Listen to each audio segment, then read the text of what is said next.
Бұл әлемінде әрқашан ұмытылмас тарихы бар клубтар бар. Бүгін біз солардың бірі Челси жайлы айтамыз. Бір ғасырдан аса тарихы бар бұл клуб дағдарыстарды да, ұлы жеңістерді де бастан кешті. Лондондың көк түсті мақтанышы Челси футбол клубының тарихына саяхат жасайық. Челси клубы 1905 жылы 10 наурызда Лондонда құрылды. Команданың үйі Стэнфорд Бридж стадионы. Қызығы, стадион әуелде басқа клуб үшін салынған, бірақ ол қабылдамаған соң жаңа команда құруға тура келді. Осылайша Челси дүниеге келді. Клуб бірден жоғарғы дивизионға қосылып, ағылшын футболына жаңа леп әкелді. Алғашқы жылдары жүлде алмаса да, жанкүйерлері көп болды. Челси әрқашан көпшілік қызығатын клубтың бірі еді. Клубтың алғашқы ірі жеңісі 1955 жылы келді. Челси Англия чемпионаты атанып, тарихындағы жаңа бетті ашты. 1960 жылдары клуб кубоктық жарыстарда жақсы ойнады. Ақыры 1970 жылы Англия кубогын, ал 1971 жылы кубок иегерлер кубогын жеңіп алды. Ол Челсидің Еуропадағы алғашқы табысы еді.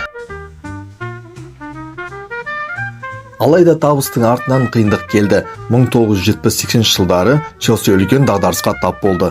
Қарыздар, стадионды қайта салу, әлсіз құрам, мұның бәрі клубты төменгі дивизионға түсірді. Тіпті Стэнфорд Бриджді сатып жіберу қаупі болды. Бірақ адал жанкүйерлер клубты қолдап, қиын күндерді еңсеруге көмектесті. 1990 жылдары Челси қайтадан күшейді. Командаға Еуропадан жұлдыздар келді. Рут Гулли, Джанлуко Виалли, Джанфранко Зола. 1997 жылы Челси Англия кубогын, 1998 жылы кубок иегерлер кубогын және Европалық суперкубокты жеңіп алды. Ол кезең клубты жаңа биікке көтерді. 2003 жылы Челси тарихында ең бетбұрыс болды. Клуб ресейлік миллиардер Роман Абрамович сатып алды. Бұл кезде футбол тарихында ең қымбат трансферлер жасалды. 2004 жылы келген Жозе Мориньо "Мен ерекше біреумін" деп өзін таныстырды. Ол сөзінде тұрды. 2005 жылы Челси 50 жылдан кейінгі алғашқы чемпионын жеңіп алды. 2005 және 2006 жылдары қатарынан Англия чемпионы болды. Сол дәуірлердің басты кейіпкерлері Фрэнк Лэмпард, Джон Терри, Дидье Дрогба, Петр Чех. Бұл ойыншылар Челсиді әлемдік аренаға шығарды.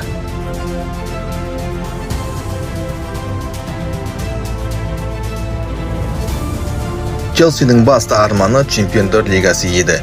2008 жылы Мәскеуде өткен финалда Манчестер Юнайтедке қарсы ойында Джон Терри соңғы пенальтиді жіберіп алды.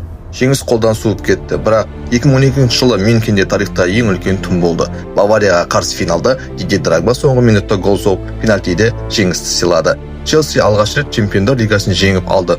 Бұл клуб тарихындағы ең жарқын сәттердің бірі болды.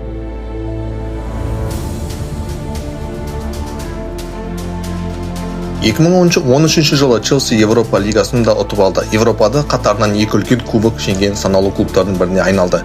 2015 жылы Премьер лигадағы тағы да чемпион болды. Ал 2021 жылы Челси екінші рет Чемпиондар лигасын ұтып алды. Бұл жолы финалда Манчестер Ситиді 1-0 есебімен жеңді. Сол ойында шешуші голды Кай Хаверс соқты. Ең соңғы жеңістер Челси командасы 24-25 маусымда UEFA конференция лигасын жеңіп, 4-1 есебімен Реал Бетистен басым түскен болатын. Бұл жеңіс арқылы клуб Еуропаның барлық негізгі клубтық турнирлерде жеңіске жеткен алғашқы команда атанды. Сонымен қатар 2025 жылы FIFA клубтар әлем чемпионатына қатысып, PSG-ге қарсы финалда 3-0 есебімен жеңіске жетіп, чемпион атағын жеңіп алды. Бұл оқиға да Челсидің жаңа биіктерге қол жеткізуіне білдірді. Челси қазір Премьер лига және Чемпиондар лига шеңберінде титул үшін шын мәнінде талпынып жатыр. Команда қазіргі кезеңде өз стратегиясын қайталап, тәжірибе жинай отырып, сенімді әрі ұзақ мерзімді табыстарға негіз қалап отыр. Челси футбол клубы жай ғана команда емес, бұл Лондонның тарихы, жанкүйерлердің сенімі, көк түстің күші. Бір ғасырдан астам уақыт ішінде клуб дағдарыстан қайта көтеріліп, Еуропаның шыңына шықты. Бүгін Челси әлемде ең танымал және беделді клубтардың бірі.